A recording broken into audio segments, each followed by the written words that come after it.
Hi, I'm Aisha, one of the male rail drivers and your guide today. We ask all passengers to remain seated for the duration of the ride and not to lean on the sides of the train. This may cause it to stop suddenly.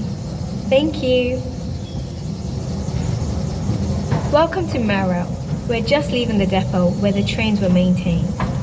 We're in a small train entering a narrow tunnel beneath the busy streets of London, on a mini railway that once carried Britain's mail for sorting, distribution and delivery.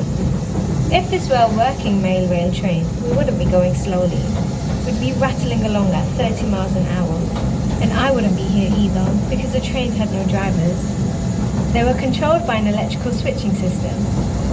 This was the world's first driverless electric railway, and the only one dedicated to carrying post. On this journey, you'll hear from people who remember mail-rail. Here's Beverly Turner. My grandfather, Cornelius Lee, was inspector on the mail rail. I have a story about when I was 7 and was allowed to go on the mail rail against all the rules. I must have said to him I wanted to go, but when the doors opened, there was this little tiny train on a track, so small, and I was going for a ride on it, which was so exciting. Until they sat me on it, I realised to go on that ride, I had to go into this really dark tunnel, and off we went into the darkness. My granddad didn't come, he wasn't able to come, which probably added to my small anxieties about being on there, should we say.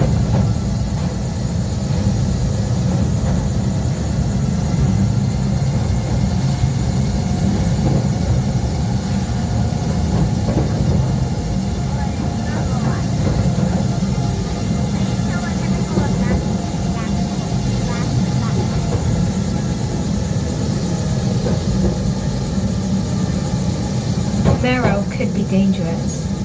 Can you see the pile of sandbags we're passing? That used to be a sand pit designed to catch and safely stop trains that were running the wrong way.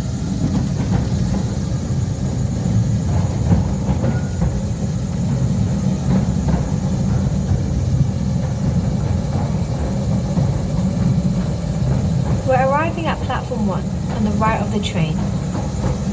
These platforms were scenes of frantic activity in the days when the railway was doing its job. And on the platform you may notice a dartboard. Steve Holloway, platform worker, explains. They would set a dartboard up and they'd have a few games in their downtime, and the golfers used to get a practice with practice balls with the holes on the platform. Yeah, why not? It sounds like a lot of fun and games, but there was a serious need for Maro when it was constructed. In those days it was called the Post Office Railway. Post Office Railway was designed to solve an old problem. As early as the mid-1800s, people realised that mail moving through the streets of London could easily get trapped in traffic. In 1911, it was decided to build an underground railway, running 6.5 miles through new tunnels, 70 feet below the streets. 8 stops would link to sorting offices and railway stations, from which mail crossed the country on regular trains. Digging of the tunnels began in 1913. It was done almost entirely by hand. During the First World War, the unfinished tunnels were used to safely store treasures from London's galleries and museums, including the world-famous Rosetta Stone. The railway wasn't ready for use until 1927, but once it was in service, the Post Office Railway became something very special indeed. Some of the guys would have a sleep down there. I don't know how. It was very, very noisy. Ray Middlesworth, engineer. We had the trains coming in. As you're in the tunnel, the sound echoes round and you get the screeching of the wheels. Hung Lee, administrator. Not many people knew that Royal Mail had a underground railway. It's just fascinating that it ran for so many years and nobody knew of its existence. Lovely little gem of hidden London. A lot of things stayed pretty much the same over the lifetime of the railway. And one of them was what happened every time a train arrived at one of the stations, carrying containers of mail. Some needed taking off to go to a sorting office, and others needed to be loaded on. they'd come in and it just went mad. Everyone would be pulling off and then tip that, get some, put something on. All the mailbags would be emptied onto this bucket by a conveyor belt. This thing would rise to the surface and empty them all out onto the platform. From 1927 to 2003, the railway ran 22 hours out of 24, 6 days a week, 51 weeks a year, teams of workers, 3 shifts every day. Most of the people I knew, they said the mail rail was the best job they ever had. It was very family orientated. Everyone seemed to get along. Amanda Stokes, Inspector. The railway was just special. There were so many people that I just bonded with, doing something really unique, but also doing it in great company. What more do you want? Still friends with people I've worked with on the railway because they didn't become just work colleagues. After several decades, they're your best friends.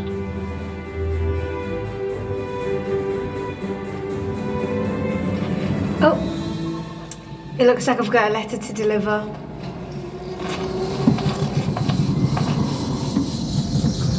And now, we'll head back into the tunnels.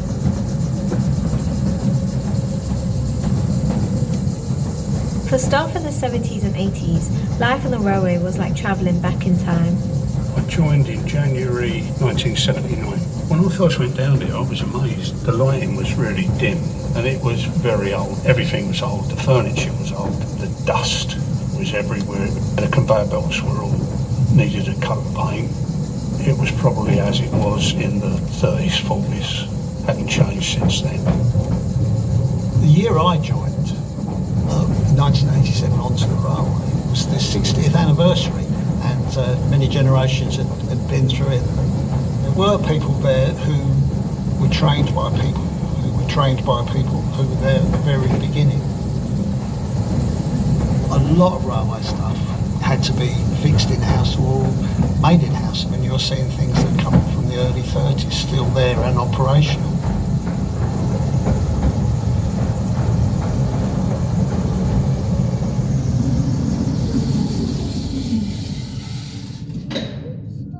Let's pause here for a moment where the tracks head off in different directions. The tunnel to the left leads to Liverpool Street Station, where mail was transferred to the main railway network. And further down that tunnel, there's a pair of heavy steel doors. They are flood barriers. During the railway's construction, 10 men had to scramble to safety when water flooded into where they were working. The barriers were put in during the war, but luckily haven't been needed since. When we move off into the loop tunnel, keep a lookout on either side of the train, and you'll get a glimpse of what we call the train graveyard.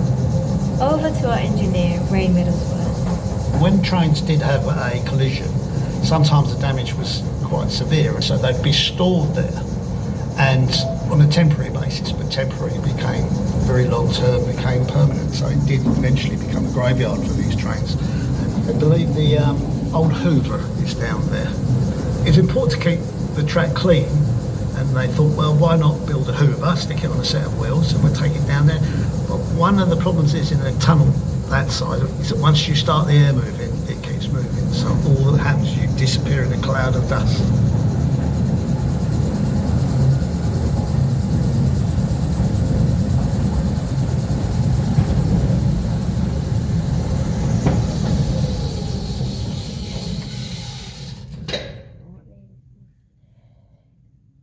Don't worry, it's gone dark because we've lost power to the lights, but they'll be back on any moment now. During a power cut, engineers could reroute the supply from other stations to get the trains moving without delay.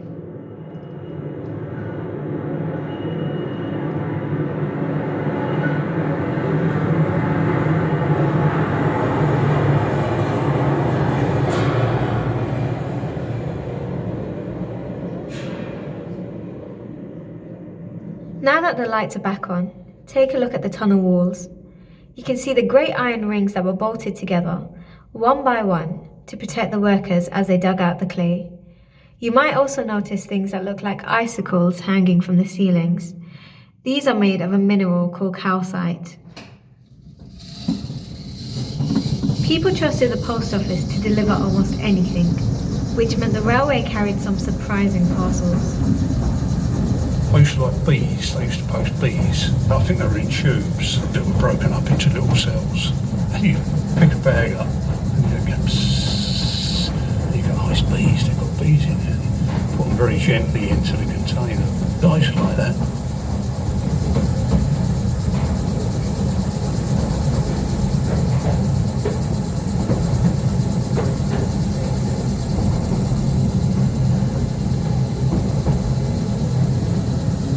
We've now looped around to platform 2, where trains would head off towards Paddington Station.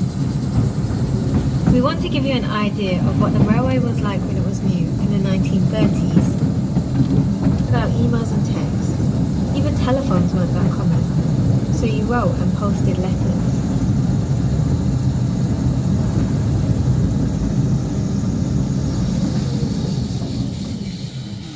Trainloads of mail arrived at every station every few minutes, with about a minute to unload and reload.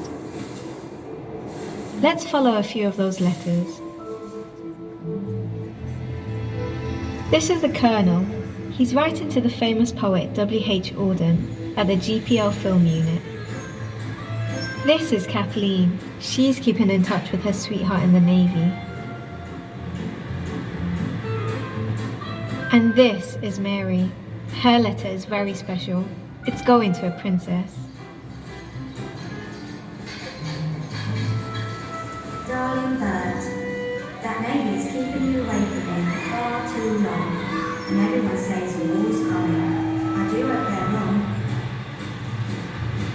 Dear Mr. Postal, I think I'm glad to express my admiration for your hardness and skill about the match we are prisoner today. Dear Princess Elizabeth, I am sending you a birthday card because my birthday is on the same day. I hope you will enjoy living in Buckingham Palace. I wish my dad was the king like yours. Does he wear his crown all the time?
Must go now, or I shall be late for work.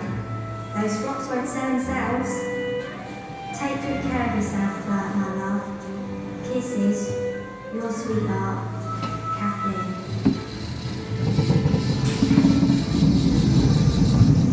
So those 3 letters all got delivered quickly and safely. And so did the other 4 million which travelled along Mailrail every day. We're now leaving platform 2 and heading back up to the depot. One of the most surprising things about the railway is how bonded the workforce were. I would say a good third of the people down on the railway had connections with other guys. Lots of fathers and sons and brothers and uncles, all that kind of stuff. And that made the bond between the guys a lot stronger. I suppose it made the culture of the railway that much stronger. Not all of the railway workers were men. There was one woman, Traffic Inspector Amanda Stokes.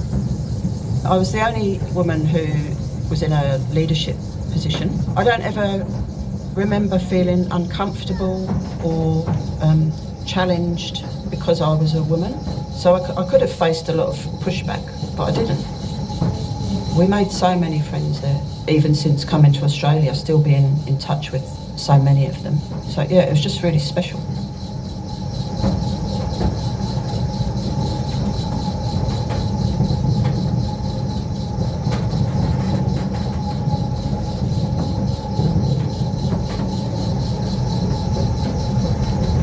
For most of its life, the network was officially known as the Post Office Railway. In 1987, it was rebranded to Mail, and for a few years it was busier than ever. But in the 90s, email and phones began to eat into the railway's core business. I remember us all getting called to a meeting where they talked about mothballing the railway, as if it was going to be a temporary thing. But I think we all knew that it wasn't going to be temporary. Mail closed on May 31st, 2003. It had been in service continuously for almost 76 years. Someone had the foresight to commission this unique method of transporting mail about, and you've got to applaud that. You never forget working on mail, you never forget. My ghost will walk the platforms at Mount Pleasant. I always thought, especially when we were just about to shut down, that was it, and it would pass into history. But no one will ever know it was here, and all the people whose lives had sort of revolved around the railway and all the things that happened. I thought that would just disappear into the past, but I'm so pleased that it's been preserved. It looks the same to me. And that's why Mail matters. What once worked quietly out of sight is now open to everyone. Our visitors have a chance to see the tunnels, hear the stories, and discover the people who kept London's mail moving. Thanks to those who built it, ran it, and saved it, this hidden railway isn't forgotten after all. Here we are arriving back at the depot. We hope you've enjoyed your tour around the little world of Mail. Don't forget to explore the exhibition as well. There's lots more to see. Goodbye.